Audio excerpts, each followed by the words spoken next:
উদণ্ড যুৱকৰ আক্ৰমণত নিহত বাদ্যযন্ত্ৰ শিল্পীৰ মৰাণৰ পিয়লি নগৰৰ নিবাসী তথা ফৰিদ নামেৰে পৰিচিত বাদ্যযন্ত্ৰ শিল্পী জিয়াউৰ ৰহমানৰ মৃত্যুৰ পিছতে জাঙুৰ খাই উঠিছে স্থানীয় ৰাইজ।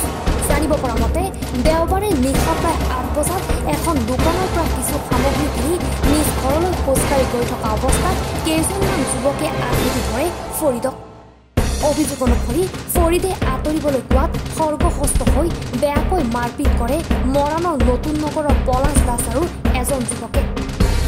ইয়াৰ পিছতে মৰাণ আৰক্ষীৰ কাষ চাপে বাদ্যযন্ত্ৰৰ শিল্পীগৰাকীয়ে, কিন্তু অভিযুক্তৰ পৰিয়ালৰ লোকসকলে আহি আঘাতপ্ৰাপ্ত লোকজনৰ চিকিৎসাৰ সম্পূৰ্ণ ব্যয় বহন কৰি বুলি কোৱাত অভিযুক্ত পৰিয়ালৰ অনুৰোধত এজাহাৰ দিয়াৰ পৰা বিৰত থাকে জিয়াউৰ ৰহমান ওৰফে ফৰিদে।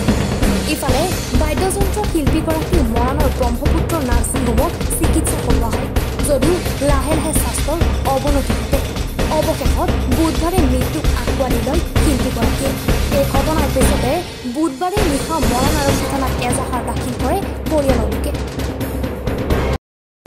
25 তাৰিখে আপোনাৰ এটা নাম গম পাইছোঁ, প্ৰহ্লাদ দাস বুলি আছিলে। এই ল'ৰা এজনে দেউতাক অকণমান মাৰপিট কৰিছিলে আপোনাৰ এই SCC ওচৰতে। সময়টো আপোনাৰ প্ৰায় 8:30 মানত। তাতে এনেই পুলিচত অলপ হৈ গ'ল আপোনাৰ ঘৰৰ মানুহৰ লগত কথা পাতি কিনে মানে মিলাপ্ৰীতি কৰা হ'ল। দেউতা আহি আছিলে আপোনাৰ আপোনাৰ আছাম ইলেক্ট্ৰিকেলৰ পৰা কিবা এটা লৈ কিনে ঘৰলৈ গৈ আছিলে। সিহঁতি মানে ৰাস্তাটো ব্লক কৰি থকা কাৰণে মানে অকণমান কৈছিলে ভাইটি অকণমান চাইড দি দিয়া বুলি এনেকৈ কৈছিলে। তেতিয়া মানে সি কৈ কিনে দেউতাক মাৰপিট কৰিছিলে। সি কৈছে কি কাট কেলে হাত দিলি বুলি কৈ কিনে ঘপকে ঘোচা এটা মাৰি দিলে। কিন্তু এজনৰ নামটো গম পোৱা গ'ল বাৰু। তাকে আজি দেউতাৰ তেজ বমি হ'ল আৰু হস্পিটেল নিয়া মানে মৃত্যু হৈয়ে গ'ল। থানাই যি উচিত বিচাৰ কৰে সেইটোৱে। দেউতাৰ নাম আছিলে জিয়াউৰ ৰহমান, এনেই ফৰিদ বুলি চিনি পাই চবেই। তেওঁ মিউজিক স্কুল আছিলে। পৰিয়ালত মা আছে, বা আছে, মই আছো, আইতা আছে, পেহী আছে, খুৰা আছে, খুৰী আছে। আমি এনেকে দেখা নাই বাৰু, কিন্তু জনাৰ মতে হাতে দিয়ে মাৰিছে আৰু চাবি তাবি আছিল চাগে কিবা।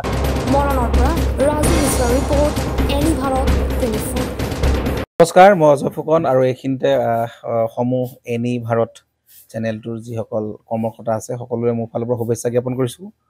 অসমৰ আচলতে সংবাদ জগতত নতুনকৈ আচলতে এটি আত্মপ্ৰকাশ ঘটিছে আমাৰ নিউজ চেনেল এনি ভাৰত। আৰু এনি ভাৰতৰ এটা খুব ধুনীয়া এটা অনুষ্ঠান হ'বলৈ গৈ আছে।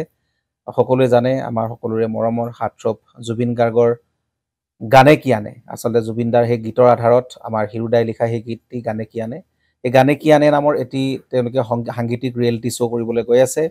আৰু 15 আগষ্টৰ পৰা গোটেই আৰম্ভ হ'ব। প্ৰথম অডিশ্যন অসমৰ ধেমাজি জিলাত আৰম্ভ কৰিব।